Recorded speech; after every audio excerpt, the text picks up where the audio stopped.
Mit Vollgas rein ins nächste Heimspiel gegen Gladbach. Die kommen als Tabellenfünfter. Ich bin heute mal ein bisschen back to the roots gegangen. Starte im 4-2-3-1 mit einer fast komplett veränderten Mannschaft. Weil ich wollte wirklich fitte Leute diesmal drin haben. Von Anfang an. Also unter anderem ist Greco wieder mit drin. Nathan de Cat ist mit drin. Die Viererkette ist neu. Es ist vorne Sarko. Lennart Kahl habe ich als Zehner wieder aufgestellt. Der einzige, der glaube ich drin geblieben ist, ist de Graef und Braune. Oder sind de Graef und Braune. Ansonsten einfach mal alle durchgewechselt. Mal gucken, ob es was bringt. Vielleicht braucht man einfach mal wieder einen frischen Ansatz. Und wie gesagt, wieder back to the roots. Vielleicht ist das 4-2-3-1 jetzt wieder ein bisschen besser für uns. Gegen Real haben wir gar nicht so schlecht gespielt, wie ich finde. Es war eine richtig gute Leistung. Ergebnis hat auch gestimmt. Wir sind weiter. Spielen jetzt gegen Celtic Glasgow in den Playoffs. Haben also auch da noch Möglichkeiten, uns fürs Achtelfinale zu qualifizieren, was natürlich auch sensationell wäre. Ist eigentlich jetzt schon mit Duisburg die Champions League Ligaphase zu überstehen. Ja, ich will natürlich mehr. Ich will auch in der Bundesliga wieder an die Tabellenspitze. Dafür muss ich ja heute gewinnen. Im besten Fall. Aber Gladbach als Fünfter, ich weiß gar nicht, wie die Fünfter sind, ey, mit der Truppe. Aber irgendwas machen die auch richtig. Dass die auf Platz 5 stehen. Ballgewinn, sehr schön. So, das möchte ich einfach mal wieder haben. Dieses schnelle Umschalten, wenn wir den Ball gewinnen. Das, was uns früher immer so stark gemacht hat, so ausgezeichnet hat. Schneller Ballgewinn, Pressing, hohes Pressing. Hier zum Beispiel und dann daraus sich Chancen zu erspielen. Greco versucht mal von Weitem. Oh, da war aber noch ein Foul. Ja, habe ich gespürt. Da hat der Controller vibriert. Da gibt es jetzt erstmal einen schönen Freistoß und eine schöne gelbe Karte. Jo. Für Emil Lawrence. Ja, ganz klar hier. Guck mal, sieht man jetzt nicht. Zack, unten das Bein einmal weggegerätscht. So. Vielleicht Lennart Kahl. Das ist der einzige Linksfuß hier, der das eventuell drauf hätte. Sarko hat ein bisschen mehr Kraft. Ja, wir machen das mal mit Lennart Kahl. Wir probieren das mal. Hier so zwischendurch. Zwischen den Linken und danach. Gucken wir mal, ob der den kann. Lennart Kahl kann er, ja. Der Schuss war gar nicht schlecht, aber es fehlt die Kraft. Mit ein bisschen mehr Kraft wäre der wahrscheinlich reingegangen. Also die Richtung war ja gar nicht schlecht. Jetzt Achtung, jetzt laufen wir in den Konter rein. Das darf aber nicht sein. Murphy oben, stellt auf Abseits. Nein, jetzt nicht. Ah, wir stehen wieder vogelwild. Ey, das geht nicht. Das gibt's nicht. Murphy ist dazwischen. Und mit vereinten Kräften können wir ihn erstmal klären. Aber weiter geht's. Die Gladbacher bleiben drauf. Suchen die Lücke, finden wahrscheinlich auch gleich die Lücke. Achtung, da ist die Lücke. Genau die darf nicht passieren. Genau die darf nicht aufgehen. Und dann ist es Tim Kleindienst mit der Führung. Nach 20 Minuten. Das war so klar. Irgendwo tut sich da. Ich hab's schon geahnt, ey. Aber du kannst dann auch nichts mehr machen. Du kriegst dann keinen Spieler ausgewählt. Von alleine laufen sie da eh nicht hin. Ja, und Braune eher als Keeper zurückkommen. Nicht so weit rausrücken. Schade. Eigentlich eine gute Anfangsphase. Aber dann machst du dir wieder selber mit einem blöden Abwehrfehler oder mit dieser... Ja, mit diesem Hühnerhaufen. Ich kann es gar nicht anders beschreiben. So ein Hühnerhaufen machst du dir wieder alles kaputt.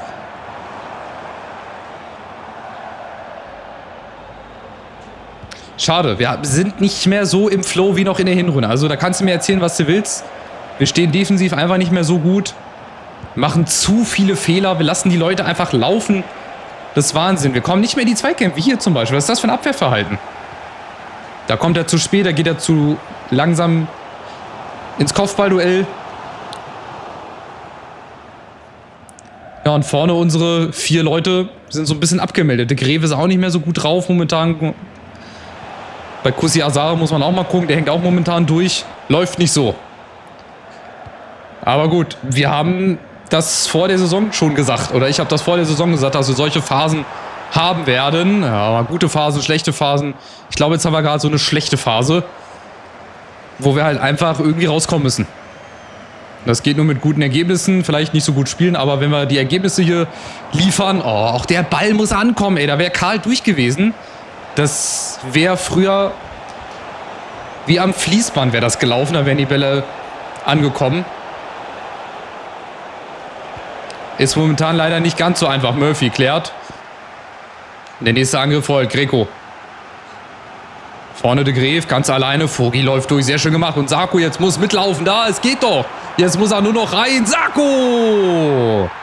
So einfach kann Fußball sein. Ich kann es gar nicht anders beschreiben. Es geht doch. Zack, schnell nach vorne, ein Doppelpass. Und dann haben wir ja vorne auch die Stürmer, die treffen können. Ist ja nicht so, dass wir nur Blindfische vorne hätten. Aber bis dahin, das müssen wir wieder ein bisschen flüssiger, ein bisschen entspannter einfach hinkriegen. Sarko sehr treffsicher. Hier, läuft durch, schnell gespielt, verliert den Ball nicht. Bleibt ganz cool. Netzt ihn ein. Ich hätte es nicht besser hinbekommen. Also, das 1-1 verdient, wie ich finde. Aber wir können auch einfach nicht zu 0 spielen, ne? Ich weiß gar nicht, wann wir das letzte zu 0 Spiel hatten.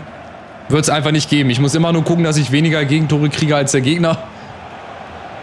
Ich glaube mal eine Phase zu 0. Dafür brauche ich auch halt einfach eine gestandenere Verteidigung. Also das merkt man auch, dass wir eine sehr junge Verteidigung noch haben, dass sie noch nicht so stark sind und nicht so stabil sind.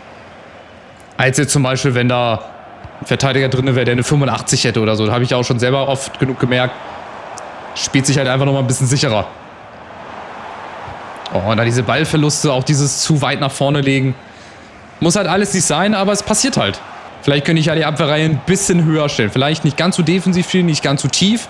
Dass wir nicht bis in den Strafraum zurückgedrängt werden, sondern dass wir einfach bis so kurz vorm Strafraum vielleicht. Da muss ich jetzt mal gucken, was ich da als tiefer eingestellt habe. Warum spielt der Gräf jetzt auf einmal Stürmer?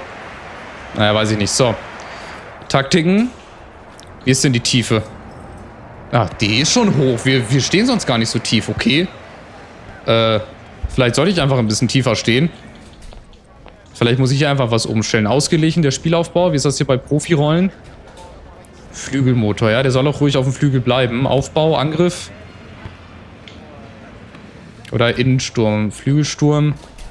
Ja, die sollen ruhig mal außen bleiben. Flügelsturm. Der Griff ist klassische 10 in dem Fall jetzt erstmal. Ja, das kann so bleiben. Aber ich versuche mal, dass die auf den Außen bleiben. Dass die nicht so nach innen rücken, sonst nehmen sie sich ihre Position weg. Habe ich so das Gefühl. Schauen wir mal, ob es was bringt. Ob das nur eine Spielerei ist von mir. Ob der Gedankengang Sinn macht, den ich habe, weiß ich nicht. Aber es hört sich auf jeden Fall vielversprechend an. Und das zählt ja auch schon mal viel. Aber auch das einfachste Ballverluste. Du liebe Zeit. Einfachste Ballverluste. Ich weiß nicht, ob es wieder ein Update gab. Ob da wieder was dran gemacht wurde an den Pässen, dass die nicht mehr so ankommen. Aber normal ist das nicht. Ich meine, wir haben ja ganz anders gespielt in der Hinrunde. Habt ihr ja gesehen. Wir haben ja da teilweise Feuerwerke abgerissen. Das war ja der helle Wahnsinn. Aber geht halt nun... Es geht halt nicht immer so.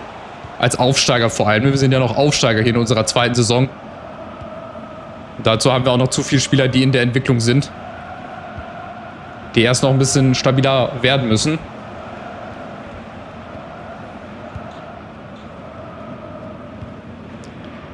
Ja, und dieses Pressing klappt vorne einfach auch nicht mehr. Also, wir haben ja auch mal eine Zeit lang hier vorne immer Bälle gewonnen und haben dann schnell umgeschaltet. Das ist jetzt gar nicht mehr. Der Gegner lässt uns jetzt laufen. Wir laufen munter hinterher. Und das war über Humphreys. Von der Hitze ist da. Oh, muss ich durchsetzen. Führt den Zweikampf aber auch nicht zu Ende. Das finde ich immer ein bisschen schade. Kasper und Braune. Das finde ich so ein bisschen... Oh nein, jetzt wirft er auch noch zum Gegner. Ich dachte, der wirft über den drüber. Verteidigung steht. Nächster Ball nach vorne. Greco, ihr seht auch, die Bälle kommen nicht so ganz rund an. Das ist sehr, sehr viel Stückwerk. Unten habe ich gesehen. Vogel muss er durchlaufen gegen El Hilali. Keine Chance. Abgelaufen wie... Als wäre es nichts vorne. Kleindienste, Cut. Karl mit Greco. Vielleicht ein Doppelpass. Vogel kommt nicht ran. Vogel ist da. Jetzt haben wir die Gladbacher mal hinten reingedrängt. Und Tristan de Graef mit der Chance. Guck mal, und der Ott, der macht sogar schon mit. Der hätte wahrscheinlich reingemacht. Mensah mal für Karl auf die Außen.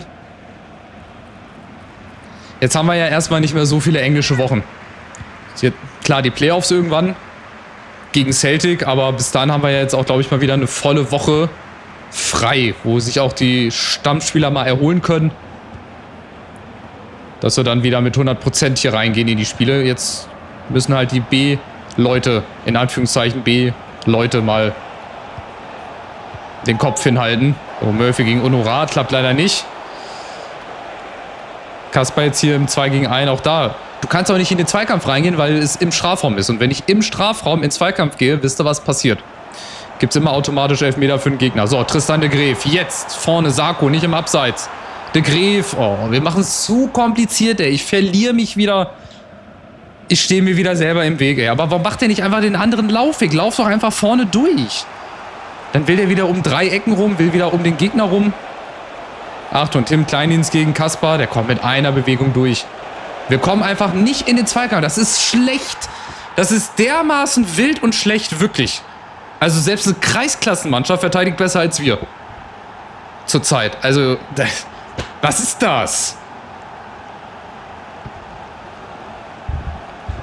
Es kommt keiner in den Zweikampf. Niemand. Die stehen alle 2-3 Meter weg. Und dann macht halt auch ein Tim Kleindienst so einen Schuss in den Winkel. Hier, da sind eigentlich 2 Mann. Da ist dann Natali irgendwo, der wieder einen Ausfallschritt macht, aber nicht zum richtigen Zeitpunkt. Eieieiei. Also es ist diese besagte Phase, die wir gerade haben, wo nichts läuft, wo wir eine totale Blockade in unserem Spiel haben. Also, wie gesagt, das läuft ja so unrund wie schon lange nicht mehr. Wie eigentlich noch gar nicht. Also klar hatten wir mal so 2-3 Spiele, aber das ist ja jetzt schon eine längere Phase. Weil wir auch einfach zu viel Gegentore bekommen, wo wir es einfach nicht schaffen. Hier, schaut euch das an, schon wieder. Wir haben einfach keine Verteidigung. Wir spielen einfach ohne Verteidigung. Kaspar läuft einfach irgendwo rum, der verlässt einfach seine Position. Also du kannst ja noch bald selber nichts mehr machen. Du kannst einfach nur noch zuschauen, wie das Schiff einfach sinkt.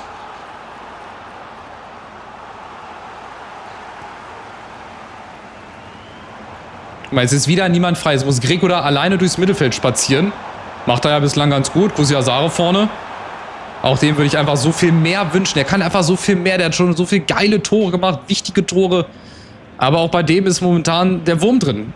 Wie bei jedem eigentlich. Also bis auf Braune, der einfach für kein Gegentor was machen kann, ist das einfach schlecht. Das ist leider einfach schlecht momentan. Egal wer spielt, die spielen momentan leider alle unter ihrem Niveau. Da kommt kein Ball an, da wird nicht gespielt. Die Verteidigung steht wieder offen. Ach du Scheiße, ey. Und das 3-1 fällt gleich irgendwie, ja, fällt mit Ansage. Nee, Braune ist da, aber da kannst du die Uhr nachstellen. In dem Spiel. Das ist ganz, ganz schlimm. Also das Spiel ist wirklich schlimm. Und besonders die zweite Halbzeit. Wir machen hier überhaupt nichts. Schade, ich habe mir so viel erhofft. Ich dachte, komm, 4-2-3-1, back to the roots. Frische Kräfte.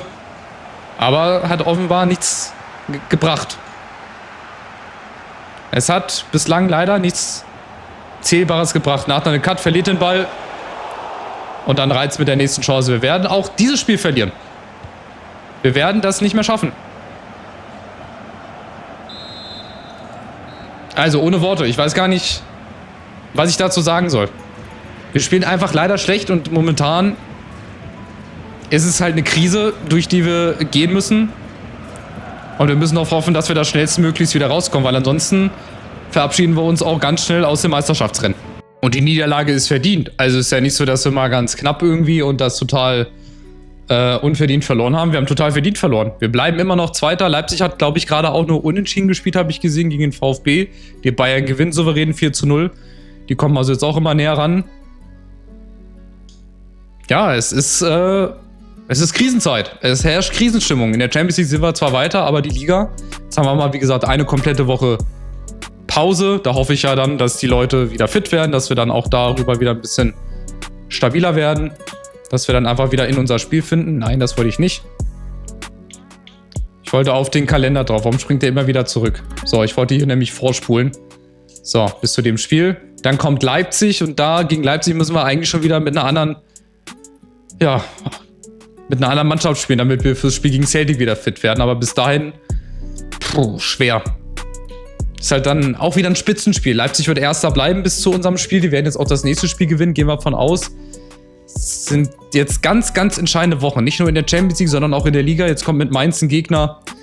Ja, den musst du eigentlich schlagen. Aber du musst auch Bremen schlagen, du musst Gladbach schlagen, wenn du oben drin bleiben willst. Also es ist so ein bisschen die Suche nach diesem Schalter, der wieder umgelegt werden muss, wer hilft uns dabei, wer legt diesen Hebel wieder um, damit wir endlich wieder mal ein Erfolgserlebnis haben, Nummer 1, und dass wir auch dann daraus Kräfte sammeln für die nächsten Spiele und dann auch eine kleine Serie starten, vor allem in der Liga. Champions League, okay, ist so ein Boni, aber die Liga wäre schon wichtig, wenn wir da irgendwann mal wieder anfangen würden zu gewinnen. Wir probieren es wieder. Wir probieren es gegen Mainz. Ich bin sehr, sehr gespannt. Lasst einen Daumen nach oben da. Kostenloses Abo. Ich brauche jetzt jeden Support hier in dieser Krisenzeit mit dem MSV Duisburg. Aber auch das Krisenzeit.